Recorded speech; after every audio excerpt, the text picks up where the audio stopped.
Hi, I'm Rob, and in this Gems of War video, I'm going to show you a really cool team you can use for this Rubies are Red, Violets are Blue World event. First things first though, pop to the rewards section and make sure you grab your rewards. And the reason is, due to different time zones, your guild may have started doing this event before you, and as such they may have picked up some tokens of spring.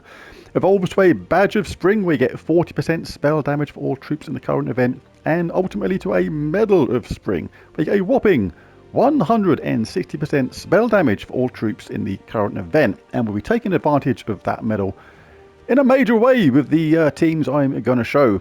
So go to the shop next, grab yourself a whatever tiers you require. Tier 1, 2 and 3 is the sort of thing I get as a absolute basic, and may do more tiers further down the line depending upon what the guild's doing as well. But tier 1, really good. You get the potion of enchantment at the same time, which is really nice. Enchant all allies at the start of battle for this event only.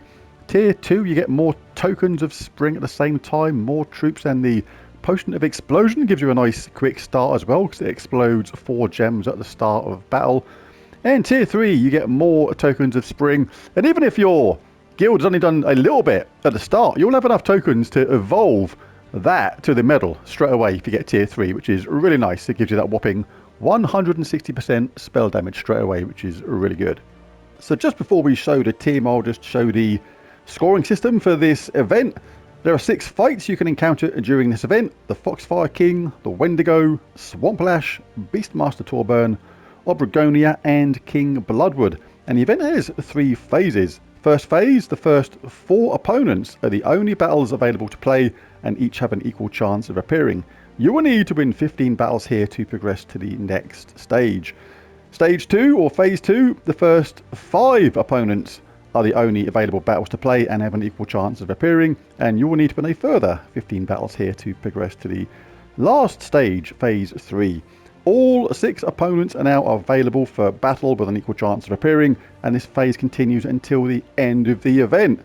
And they give blooms, they give magical blooms. Foxfire King gives 3 magical blooms, the Wendigo 4 magical blooms, Swamplash 5 magical blooms, Beastmaster Torburn 7 magical blooms, Obregonia 8 magical blooms, and King Bloodwood 10 magical blooms. Each magical bloom is worth 4 points.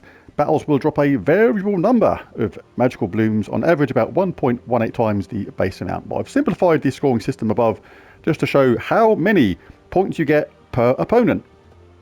Right, so we'll start on Beastmaster Torburn because that is the highest value opponent here.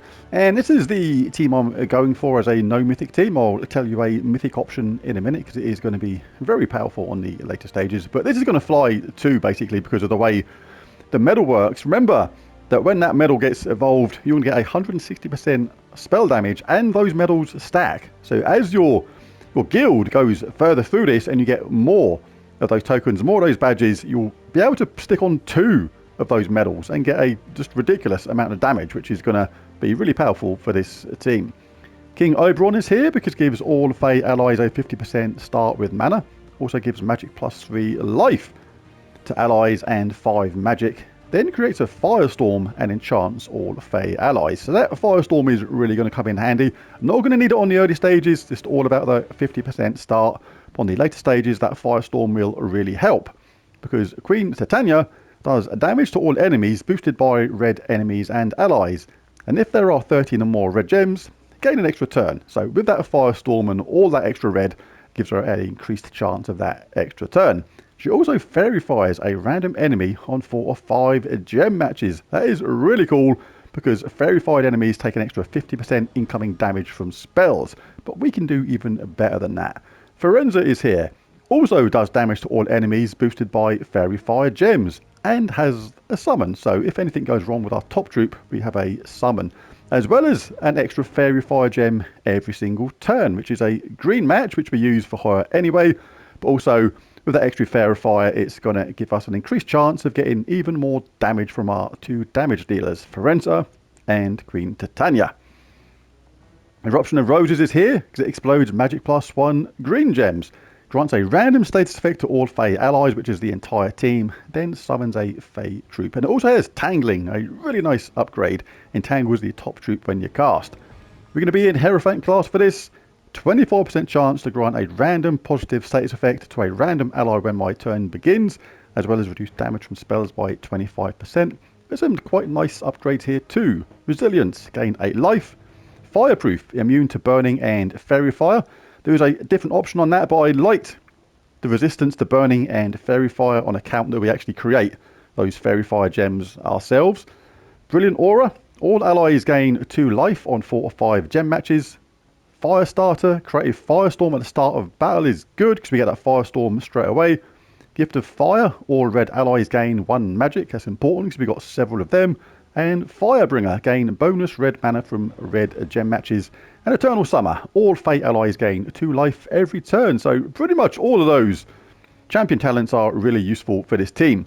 Now on the really early stages, if you want a mega quick start, just swap out Firenze for Leprechaun. Because you're able to do that, you'll just be able to cast Leprechaun, blow up with the board.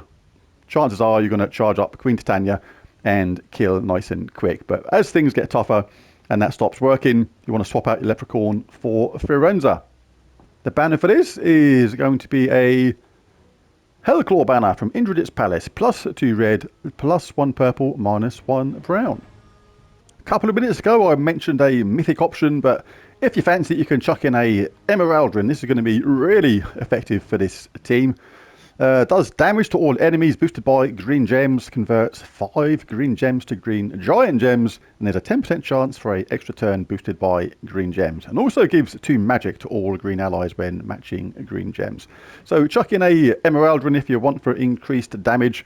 Replace probably Firenze with that. But yeah, I like it with Firenze. I think this team is going to work pretty well anyway because of the effect of the medal and the fact we get the fairy fire effect from the damage from these teams. So let's jump into battle then and see what happens.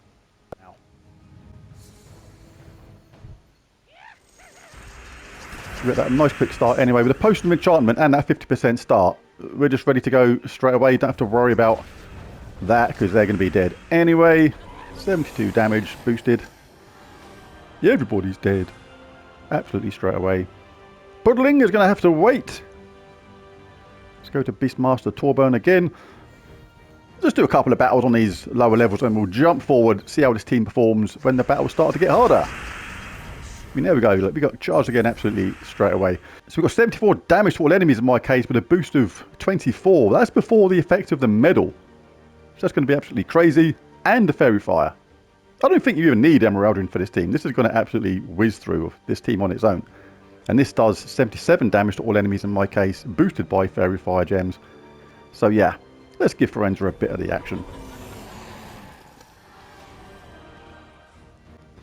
I've jumped forward a little bit to show how this team works on some slightly later levels, but it's actually working quicker than I imagined. I don't think there's any need for Leprechaun whatsoever, because literally about 9 out of my last 10 battles, either Queen Titania or Firenze has been charged absolutely straight away. The combination of the 50% start, the Potion of Enchantment, and the Potion of Explosion means that you start the game, stuff blows up, and there we go. She's ready. We win. Done. Simple as that. Really cool. Let's go for the Wendigo. I don't think I've fought this one yet. Or may not get charged up this time. The white colours weren't there right at the start, but a single match, we are good to go. And you've still got Firenze sitting there waiting to cast as well. So if your Queen Titania isn't powerful enough to wipe out enemies in one go, then Firenze can finish off. Let's go for this Beastmaster Torburn.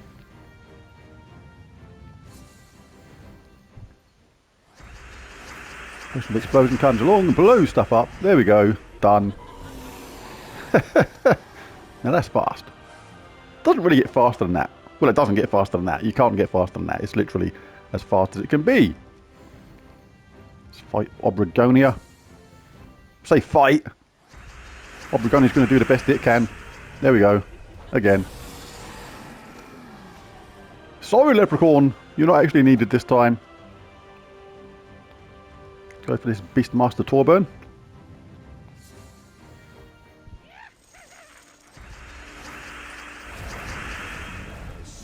Yep, and again. Oh, someone survived! Firenze says, "Be gone, foul spawn." She probably doesn't. She probably says, "Go away." But she might not. She might be horrible. She might be saying stuff like, "Burn in hell, you mouldy cabbage!" Shouting it out in that voice. Like that. Probably not. She's probably nice. What? We didn't get charged, so let's cast our weapon. Charge up the team. Choices, choices. Pick your poison. Forenza or Queen Titania. And Obliterate. Right, let's just do a few more battles. It's pretty clear how this team works. It's going to be absolutely lethal. Not much red on this screen there to get started with, but that's okay. Our Queen, not a Queen. Forenza will be ready next round anyway, so we may as well cast the weapon just to get those status effects. That's one of the bonuses or benefits of having it. Kaboosh them all out of there, all in one go. King Oberon is there as well. You can cast him. If you need a bit more life or you want to start that firestorm off, really, really cool. When you get to this stage, you can just cast one, and if that doesn't kill him, then Forenza would have been ready just about the next round anyway, or the round after that at the absolute worst. Let's just do a couple more. Then we'll call the video a day. We'll go up to the video, go right up to its face, look at it and say, "Video, do you know what you are?" And the video, if it could talk, would say, "What?"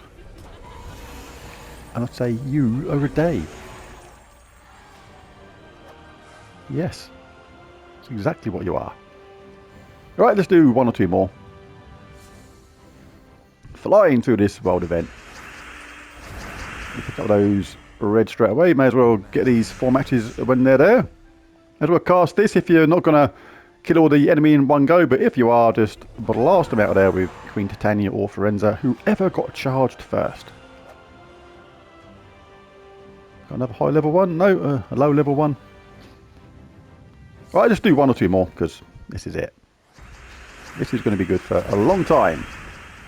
Because basically you're going to be able to pick up another medal, which is going to give a further 160% spell damage, which you can stack on top of the other one. So just, I've got 2 Niches at the moment, running with the medal. But when you've got enough to have a second medal, then stick that in there and replace one of the Niches with it. Because we just cast one in the other, there's the extra turn. Yeah, bingo bango. Easy as pie. Right, and that'll do for that, because we can see how powerful that team is. And it starts really quick. No need for Leprechaun. Emeraldrin, may pop it in there later on just as an experiment, see how it does, but I think this is doing really good. So grab your rewards at the end, because you get extra tokens, remember? You can stack those medals up. Even if you haven't got it to a medal yet, if you haven't got the second one to a medal, you can put a badge on there to get 200% spell damage, 160% from the medal and 40% extra from the badge. That is worth doing as well. But there it is, there's the team, there's the video. If you enjoyed it, found it useful and helpful, it'd be really cool if you bash that like and subscribe button. It really does help. Maybe even consider joining. It's at the lowest price that YouTube would let me set it at the basic level. And feel free to share the video, because always good to do that kind of thing and help me out. But there it is, thanks for watching, and I'll catch you again next time. Bye for now.